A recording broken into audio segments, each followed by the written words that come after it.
Ang pag-ibig at paghahari ng Diyos ay para sa lahat, hindi limitado sa isang grupo ng tao o sa isang samahan. Si Jesus ay para sa lahat na nais tumanggap sa Kanya.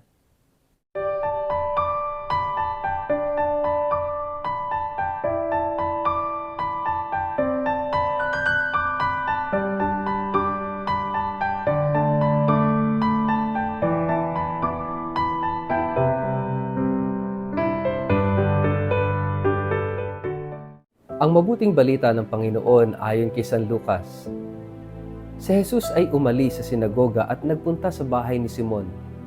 Nagkataong ang biyenan ni Simon ay may mataas na lagnat kaya't nakiusap sila kay Jesus na ito'y pagalingin. Tumayo si Jesus sa tabi ng higaan ng babae at iniutos na mawala ang lagnat, at ito'y nawala nga. Kaagad namang tumayo ang babae at naglingkod sa kanila. Pagkalubog ng araw, dinala ng mga tao kay Jesus ang lahat ng mga kasamahan nilang may sakit, anuman ang karamdaman ng mga ito. Ipinatong niya ang kanyang kamay sa bawat isa, at silang lahat ay gumaling. Lumabas sa marami ang mga demonyo na sumisigaw, "Ikaw ang anak ng Diyos." Ngunit sinaway sila ni Jesus at hindi pinahintulutang magsalita sapagkat alam nila na siya ang Kristo.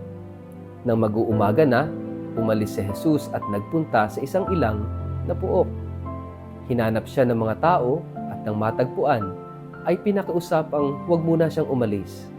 Subalit sinabi niya, dapat ko ring ipangaral sa ibang mga bayan ang magandang balita tungkol sa kaharian ng Diyos.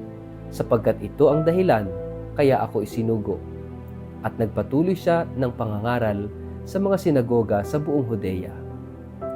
Ang mabuting balita ng Panginoon.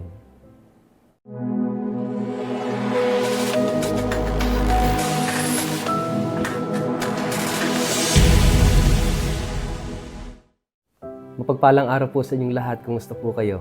Ang atin pong word of the day ay universal. Bago po tayo magpalalim sa ating reflection ngayong araw na ito, salamat po sa lahat ng mga likers, subscribers, followers ng Word of the Day at Father Richard Lagos. At kung kayo po ay nakikinig at nanonood ng ating program na ito na hindi pa kayo nakakapag-like, follow at subscribe, please do so.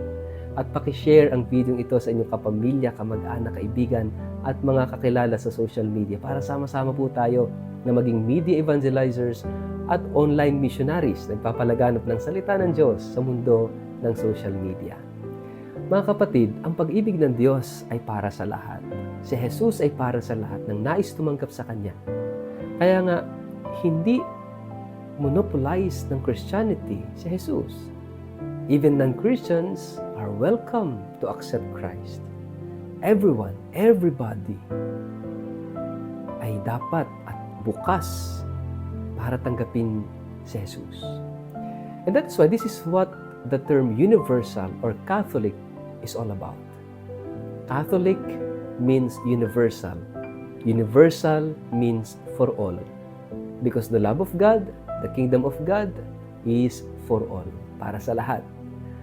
Narinig natin sa kwentong ito, yung continuation ng gospel yesterday na kung saan si Jesus ay nasa Capernaum, nagpagaling siya kahapon at ngayon naman another healing stories. At pinagaling ni Jesus ang mother-in-law ni Peter. Dahil si Peter ay taga Capernaum and noong sila'y nandun na sa Capernaum dahil may lagnat itong mother-in-law ni Peter, pinagaling ni Jesus at sila'y nagsilbi. Siya'y nagsilbi sa mga alagad ni Jesus at syempre sa ating Panginoon.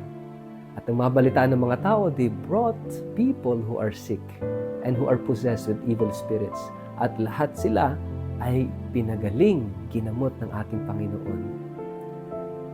The tendency of these people, dahil naranasan nila yung amazing work ng ating Panginoong Jesus, they would like to keep Jesus for themselves. Gusto na nilang angkinin si Jesus. Dito ka na lang, amin ka na lang, huwag ka nang umalis dito. Di ba ganun naman tayo? Gusto nating angkinin yung lahat ng magaganda at mabubuti na nararanasan natin. Bagay man yan, karanasan man yan, tao man yan, and would like to stay doon sa magagandang yon, sa magagandang karanasan at mabubuting karanasan na yon. Pero ano sabi ng Panginoon? Kinakailangan ko rin pumunta sa iba. Jesus is not only for a certain group of people. The love of God, the salvation, kaligtasan that brought about by Jesus ay hindi exclusive but inclusive para sa lahat. Kaya nga si Jesus nagpunta sa iba't ibang ibayo, iba't ibang dako ng Judea. At yan din yung hamon niya sa ating lahat, lalo na sa kanyang mga alagad. Noong una na pumunta sa iba't ibang dako ng mundo, sabi niya, "Go to the whole world, proclaim the good news, baptize them in the name of the Father and the Son and of the Holy Spirit, and behold, I am with you until the end of time." Jesus is for all, para sa lahat.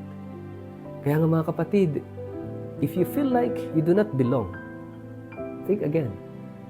Kung feeling mo out of place ka sa simbahan, kung feeling mo out of place ka sa pag-ibig ng Diyos at hindi ka mahal ng Diyos, think again. Kasi for sure, you are wrong. Nagkakamali ka. Dahil mahal ka ng Diyos sa kabila ng lahat. Ang pag-ibig ng Diyos para sa lahat. Si Jesus ay para sa lahat. So huwag kang matakot. Huwag kang mag-alinlangan na tanggapin si Jesus. Because Jesus is for all. For those who would like to accept Him and to receive Him sa kanyang buhay. Mga kapatid, this is what universal is all about. This is what Catholicity is all about. This is what for allness of Jesus is all about. Para siya sa lahat. At sana, dalhin natin si Jesus sa iba. And this is our mission. Ibahagi, dalhin si Kristo ang kanyang pagmamahal sa ating kapwa. Because they also deserve the love of Jesus, the love of God. Sa ngalan ng Ama at ng Anak at ng Espiritu Santo. Amen. Ama naming Diyos na makapangyarihan, tulungan mo po kami at gamitin mo kaming daan at instrumento upang ang pag-ibig mo, ang pag-ibig ni Jesus, ay dalhin namin sa aming kapwa, lalong-lalo na sa mga hindi nakakaranas at nakakaramdam ng iyong pagmamahal. Amen. Pagpalain po kayo at ingatan ng makapangyarihang Diyos, Ama at Anak at Espiritu Santo. Amen.